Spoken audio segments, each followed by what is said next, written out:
second time, long time. Yeah, baby. Hey. I love these wonderful shirts. Are these going to be going on sale for the fans? Well, these shirts, if you go to cafepress.com/32teams, there are items available to purchase like shirts and mugs and steins. The exclusive Onyx shirt, as we call it here, you have to be a really tried and true member of the broadcast, which means you have to be a fan on Facebook. You have to download the podcast. You have to sign up for the blog. Sign up for the blog. It's like a triple play. Yeah. It's almost like getting one of those American Express black cards. But the question is, do they have the triple X? Oh, of course they got the triple X. Don't worry about that. And you're talking about the shirt. Yeah. Exactly, yes. Just wait till we get into the season. We're going to do a segment called the three-way. That's when we're going to get triple X. That's going to be hot, baby. I got one quick question for you guys tonight. This is kind of a little bit off your topic, but with the George Steinbrenner situation, and everyone calling him maybe the greatest owner in sports, as this being a football show, my question would be, who right now, if you were a player, but just your opinion, would be the best owner in football? The guy who spends the most money and the guy who's not afraid to do anything about it, even though it hasn't worked, is Dan Snyder. I had this discussion with someone earlier today. But I think that Jerry Jones is the guy, too. Yeah. I mean, he's really passionate about winning. He wants to create a winner. He's built that entire football pleasure palace down there so they could be a winner. But I think I know where Frankie's going with this. We're taking someone that's right in front of us out of the equation, Robert Kraft. That's true. Well, yeah. Well, I think 5 years ago everybody would have probably gone that route. Some people are saying he's getting a little too, money crunching, and I could agree with that. They haven't signed. A lot of people are wondering why Brady's not getting signed. Right. But so I think that might have some people want.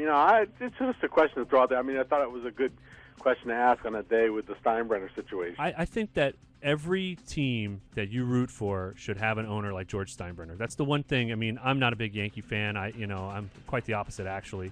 And but you have to respect the guy who has gone through and said, hey, I'm going to do whatever it takes to build a winner here, regardless of the money, regardless of what I have to do and what I have to say. I mean, the guy parked cars to show people I want everything done in a championship way. Right. And that's not something that you're going to see Jerry Jones doing. But you're going to see him do a lot of things, like that, I think. I think there's a top three, you would say. Sure. But the top three, the two that make the most sense to me are Robert Kraft and Jerry Jones because they have one. Mm-hmm. But Dan Snyder's right in there just because he tries to do it. He tries to throw money at that problem, and the guys love him. I've heard countless interviews of guys who play for the Redskins who are like, that guy, he's my guy. And it could be Mark Cuban. I mean, we're taking other sports not for It's granted. definitely Mickey Aronson right now for the Miami Heat. He's like he's not afraid to do what it's taking to build a winner down there, and now they're being hated for it. All right, guys. Thanks a lot. All right. Good one. All right, you too. Want to talk about the Facebook page real quick. Sure. Got a little message up there. Kate from last week says, thanks for taking my calls. Great info for my draft in a few weeks, and I am going to win because I am listening to 32 Teams with Heath and Phillip. Well, thank you, Kate. I like that Thank kind of you talk. so much. And the crowd likes that a lot. Ladies and gentlemen, we're heading into the ugly. Are we heading into the ugly right now? Well, no, we're still one more of the bad. One more bad. Now, when we do get into the ugly, please, this is a family-friendly show, but it's going to get, it's going to be dark. So this is the last bad. Yeah, the last bad. Of 2009. A lot of sleeper lists had this guy on it. Lance Moore. If you don't know who Lance Moore is, he's the number 4 wide receiver for the New Orleans Saints. He used to be the number 2 when he finished as a top 15 fantasy player the year before last. And then last year he finished, oh my goodness, he went from 15 to the 104th wide receiver in fantasy with only 27 fantasy points. How does that happen to a guy? Well, a few things happened. He was hurt. He had bad hamstring issue, as well as a high ankle sprain. And then also the first-round pick, Robert Meacham, decided to come out of the witness protection program and actually be healthy for the first time in his career and started catching balls in camp and was really dedicating himself and working with Drew Brees on the side. And then he wound up being the number 3 wide receiver for the team, putting Lance Moore out of a job because he couldn't, stay healthy. And so I like Lance Moore, and I had him, and I drafted him in a couple of leagues, and boy, was I regretting that decision. Are you going to do it again? Are you have hard feelings? Or You know, what? I mean, I don't have hard feelings about it because I know that most of it was because of injury. It's not like Okay. he's not trying to get back, and It wasn't like Dwayne Bowe. it wasn't like Dwayne Bowe, no, where he just seems like he's disinterested in being a number one guy. Lance Moore knows he's not a number one guy, but Lance Moore also knows that he's got to work hard this season if he wants a new contract, which he does, to prove that he can stay healthy for the entire season, because they really were able to rely on him when they didn't have a reliable tight end, so they were using a lot of 3 wide receiver sets at the time. So now with Shockey's history of injury, right, as well as Meacham's injury history, let's see how this pans out in camp. If there are injuries to either one of those players, I would definitely take a harder, closer look at Lance Moore, who you could probably get in the 16th round. Yeah, people are going to forget about him. They're going to forget about him this year. Because they got burned, they're going to walk away. Right. And that's fantasy football fantaside. Right. You've got to get your emotions out of the equation. Let's talk about the rest of the awesome wide receivers on the Super Bowl champs. on the Super Bowl champion New Orleans Saints. Marcus Colston, who's on one of my fantasy teams and has been for a long time in my keeper league. He's going to cost you a second or third rounder. He's going to be worth it, and I'm going to tell you why.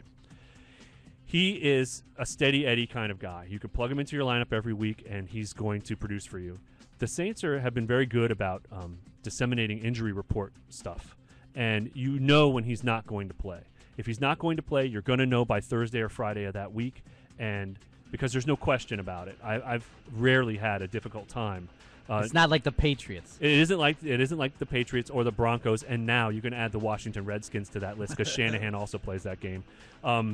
So Marcus Colston is a headache-free kind of player. When he's available, he played a 16-game season for the first time in his career last year.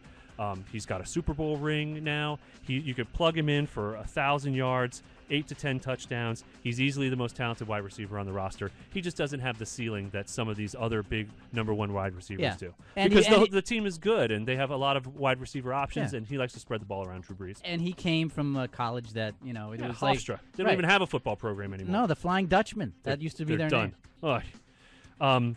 Devery Henderson is the number 2 wide receiver for the Saints, and he was really overshadowed last year by Robert Meacham with the big plays that he was making, but he really showed up in the playoffs. Then he had the sports hernia injury, and so that kind of scares people away. You could probably get Devery Henderson in the 14th or 15th round. He's a forgotten man. Yep. Here's another value play on the Super Bowl champion New Orleans Saints gang is Devery Henderson. Wake up! Keep an eye on him in camp and get a nice late round pick with him who could be a nice wide receiver 3 or 4 on your team. Robert Meacham finally put it together last year, but then he fell apart during the playoffs, and this has me worried. He got injured again, and he just wasn't effective at all. He couldn't get open. He couldn't do anything. And he's been injury-prone his entire career as a pro. He's recovering from this toe injury. He missed the OTAs. This is not the way to win that number 3 job if he thinks he's going to just get it because he had some good games last year. That's not how it works down there in Metairie, okay? And I would stay away. Yeah, you say just be leery. Be leery. I would say be leery of that, especially because he's going to cost you a 7th or 8th rounder. People are high on this guy. He's going to be on a lot of sleeper lists. Yeah, and I just go he reminds me a little bit of the Anthony Gonzalez. It's like he came out of nowhere to kind of do this thing, and he really didn't post any stats until the first year, and then boom. I know, but you know what the problem also is? Google this, Google free. He doesn't have John Forcade throwing to him. John Forcade, wow. And if people don't know it, you have to Google John Forcade. He came in for one play, and he doesn't have Danny Warfel thrown to him. That's either. right. Bobby Hebert faked an injury, so the Raging Cajun. So Forcade could come in and for one play. That's right. Because his arm was way stronger, and he threw a bomb for a touchdown. Yeah, he did. Johnny Forcade, baby. John Forcade, digging up the Saints' history. Yes. That's pretty good. Let's get to the ugly. Wait.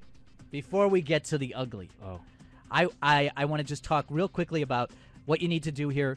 You got to go to chataboutit.com. You got to download iPad, iBall, iPatch, whatever the heck you want to do. I want to throw out the number for the call-in. Then I would love to take a break and then tease, before we go to the break, and tease that we're going to have the Chad Ochocinco interview. Okay. Because that's a little more uplifting than going right to the bad. Oh, you're right. No, you mean the ugly. You mean, the ugly. So, ladies and gentlemen, go to chataboutit.com. Look for 32 Teams. What's the name of the blog we're on? 32teams.blogspot.com. Okay. Also, Facebook, 32 Teams. Become a member. CafePress.com. dissect.com/32 teams to get the merchandise. There's so much lovely merchandise. And tonight, call us at 877-242-8212. And we're going to take a quick break, and when we come back, we're going to have an exclusive excerpt from the Chad Ocho Cinco reality TV show. Oops.